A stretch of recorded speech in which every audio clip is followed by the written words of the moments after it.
parigraheṣu vairāgyaṃ prāyo mūḍhasya dṛśyate dehe vigalitāśasya rāgaḥ virāgatā.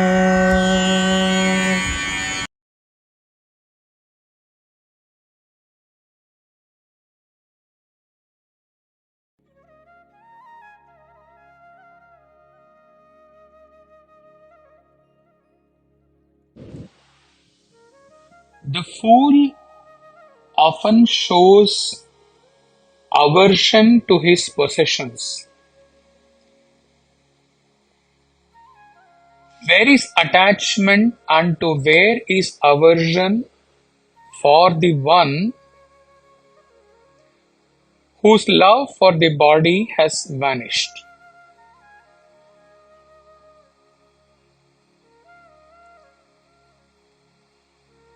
A fool or an unenlightened jiva few times or many times he feels like getting away from all his possessions. He develops vairāgyaṃ towards possessions, towards enjoying his possessions. Whatever his instinct feeling about the possessions, he thinks he has developed vairāgyaṃ.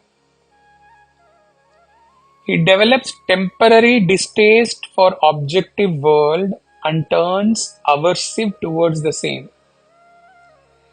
In many situations, he may say, all these worldly possessions are of waste. All are temporary. There is no use of hankering for all of them. I will leave them all and go to some far-off place. This aversion for worldly objects or possessions would be more out of disgust or out of some bad experience in life, some frustration in life. But all these thoughts are only temporary. The vairāgya or aversion felt is temporary.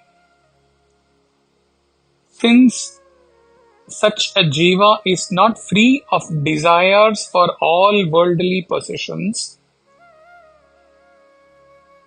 he may be drawn again to the same with full force after a very temporary phase of aversion or vairāgya. If he looks back to his own life, some 30 years before, 25 years before, there have been occasions where he tried to leave all possessions, all objects, all relations in the past out of disgust. Such aversion came out of bad experience in life and definitely not out of self-realization. Now talking about the wise one.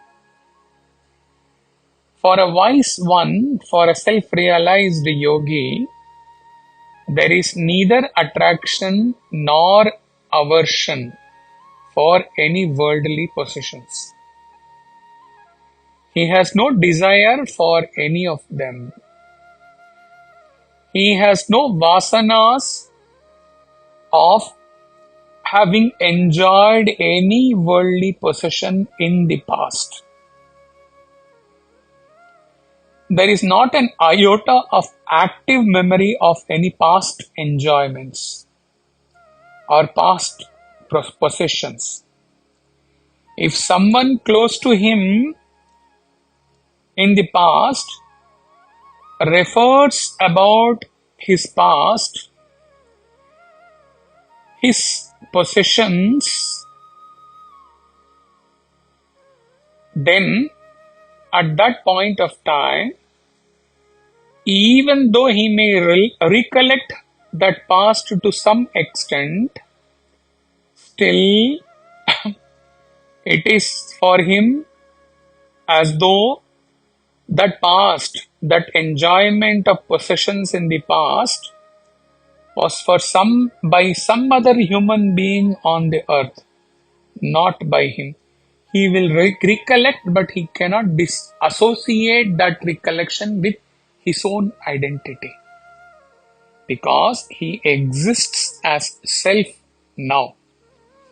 He cannot relate those past experiences enjoyed by his body-mind, as he exists as self and abides in self.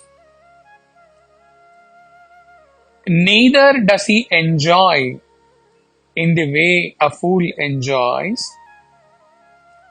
nor does he regret enjoying in the past, nor does he develop a dispassion or vairāgyaṃ for the same, nor does he develop aversion towards any object of enjoyment.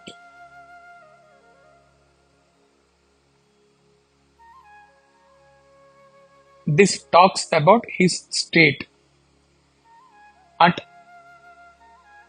the philosophical level, at a more subtler level, the background is what the entire creation, along with all objects in the creation, is within the Anantam self that he exists as.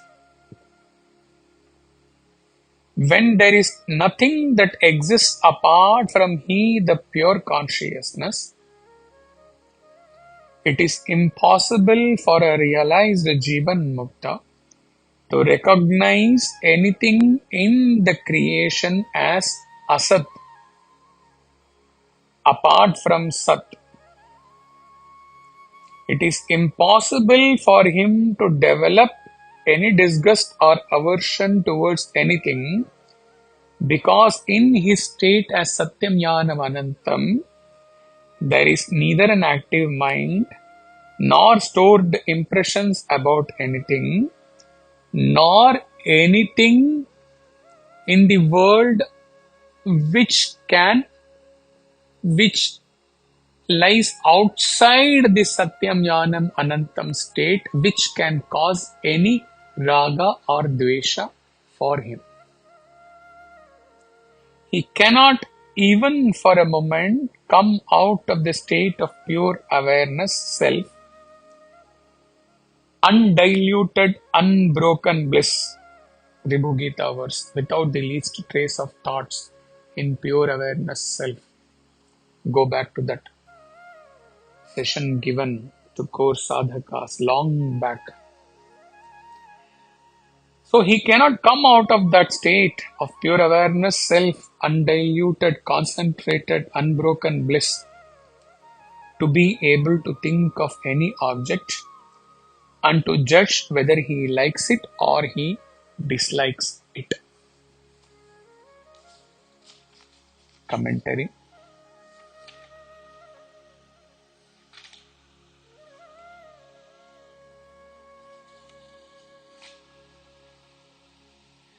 Ashtavakra describes the attitude of the liberated in life. His entire love for the body has vanished. To him, the body has become a dry leaf that has fallen away from him. To him, thereafter, there is neither attachment, raga, nor lust for the objects of the world, nor does he have any aversion nor desirelessness, vairāgyaṃ. He has neither raga nor vairāgyaṃ. All these things have already been poured. He rises above both of these attitudes of the mind. He has no identification with the body, and therefore he is not aware of the objects of pleasures at all. Hari Om Tat Sat.